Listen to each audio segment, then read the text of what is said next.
gentlemen, welcome back to the Squared Circle with me, David Walker. And me, Joe Orgula.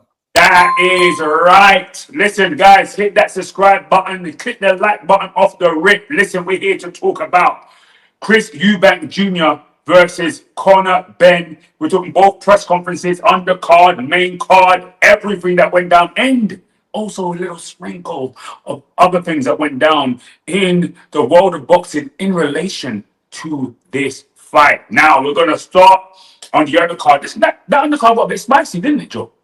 I really enjoyed the undercard, bro. I enjoyed both of the presses, but let's start with undercard, like you said.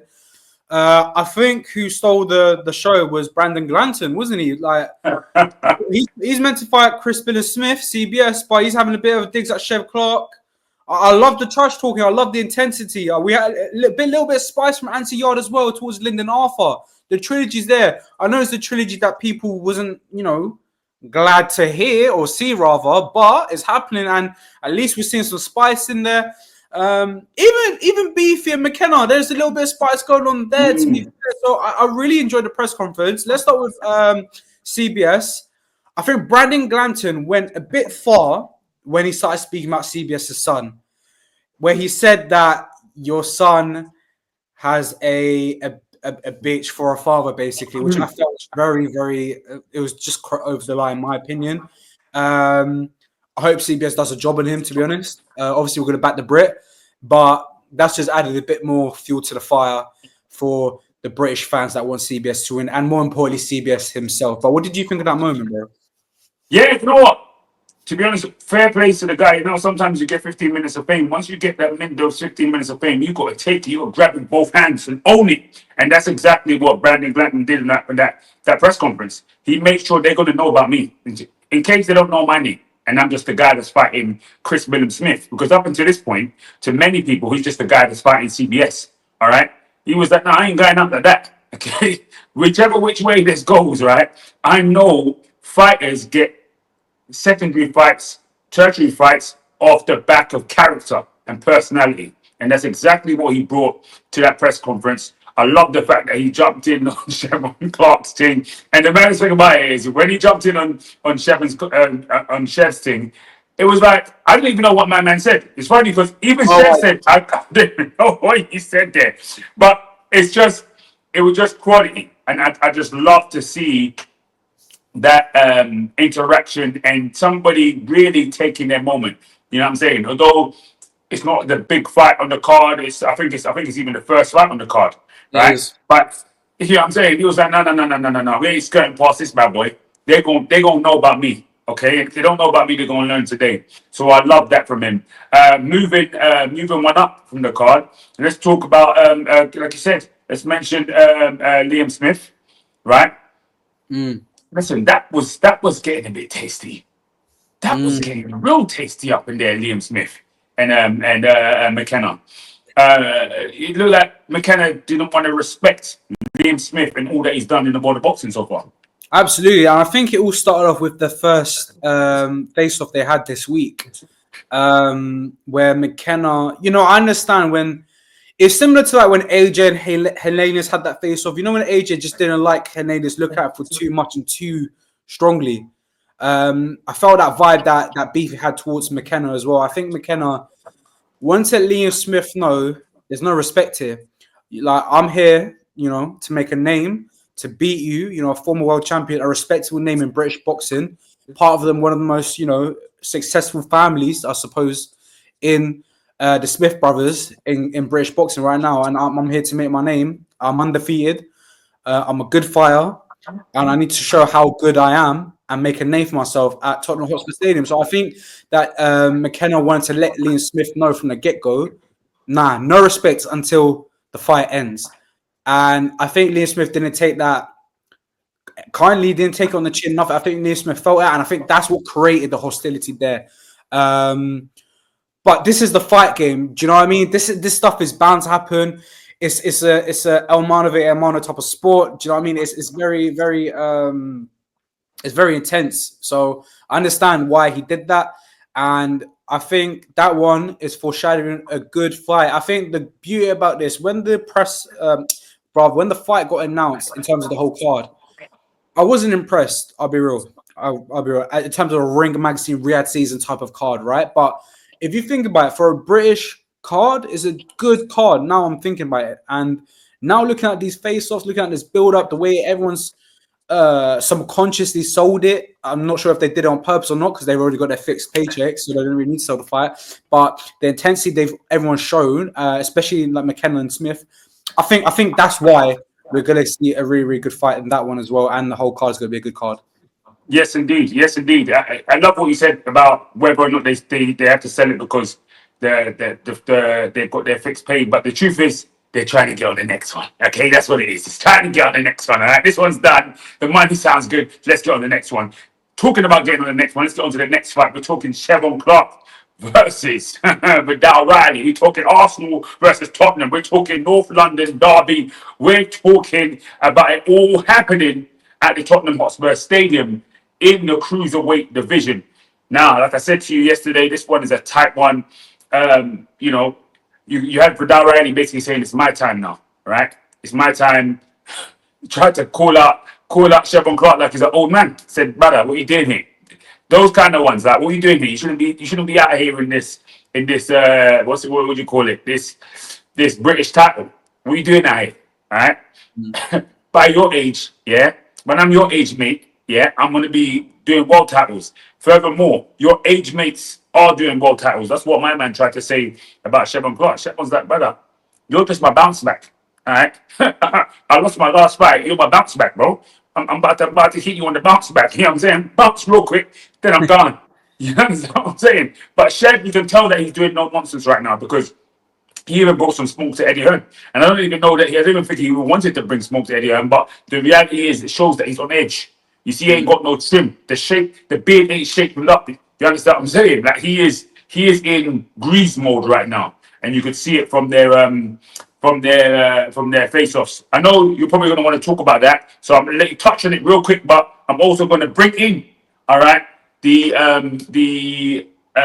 main undercard fight between Anthony Yard and Lyndon Arthur as well.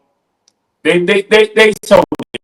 They worked on selling that fight and it was great. Give us a quick rundown on those two before we move on to the main event. Okay, that's what people came for. 100%. We're 7 minutes deep. 100%, 100%. And the two cards, those two cards.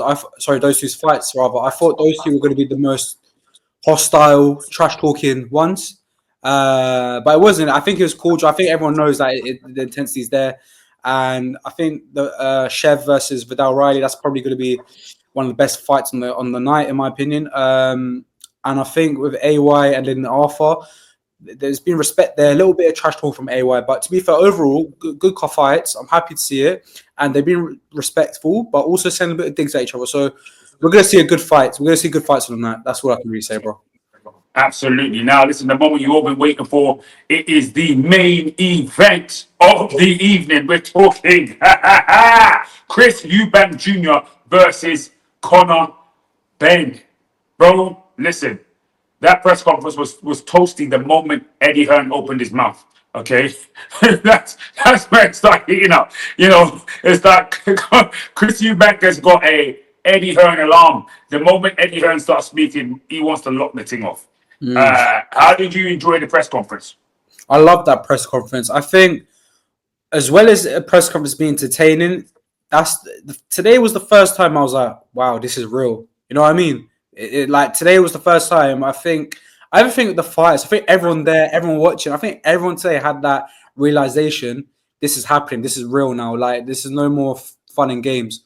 I think the way Conor Benn behaved, not really falling into the Chris Eubank mind games, the kidology that Eubank was playing, kind of shows that he's not in the mood now for banter. He's not in the mood now for selling the fight. He knows it's real. I think Eubank knows it's real. They talk about a few serious things, especially Eubank speaking about what real pain is. His father called him disgrace, the loss of his brother, his nephew asking where his father is, so on and so forth. He said that's real pain rather than weight clot.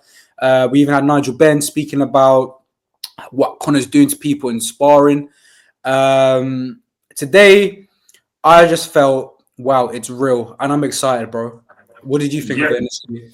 Listen, listen. I was mad excited about it. I love the fact that Jamie Ward, who was doing the officiating of the press conference, mentioned what you sent me today from Ring Magazine, what you have reacted to from Ring Magazine. That Conor Benn has applied for Billy Joe Saunders to be the guy that watches the hand wrapping of Chris Eubank Jr., the final piece of mental chess that's going to be going down on Saturday night. Now, obviously, everybody knows what the beef is between Billy Joe Saunders and Chris Eubank Jr. Like that right there is man's playing 4D chess.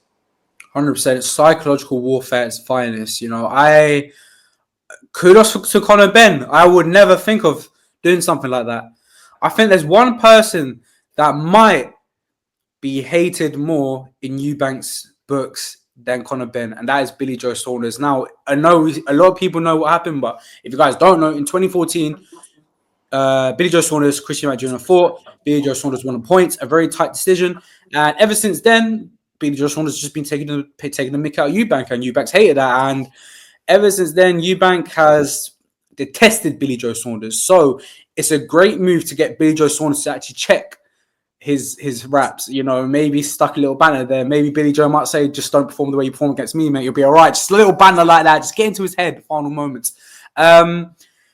Look, Chris Eubank Jr. was asked about it. A good, mature response. He goes, doesn't matter. Doesn't matter. I'm still going to beat him. Like, very, like, just nipped under the bud. Really, really good move by Eubank. Do you think this will affect Eubank on the night? Yeah, I think so. I think so, because if there's somebody that you don't like in your space when you're trying to get in the zone, this is the last thing you're doing before getting in the ring, right? You're getting your hands up. You've been in the change room for a bit, chilling, listening to music, getting your vibes, getting into the right mental space, and then here comes the brother who beat you and has been taking the pee out of you since. The person that you've been wanting to get your lick back against, right? That you can't, because he's retired after getting that Canelo money. You understand? Now he's in your room watching you getting wrapped up. Your mind is trying to lock in on Conor, right? Your mind trying to lock in on Conor Benn. Meanwhile, you've got this brother here, right? So that locking in on Conor Benn is going to take extra energy. It takes extra mental energy knowing that this next guy is in here that you don't like, that you really don't like, that you kind of hate. And so I think it definitely has the potential to get into Chris Eubank Jr.'s head.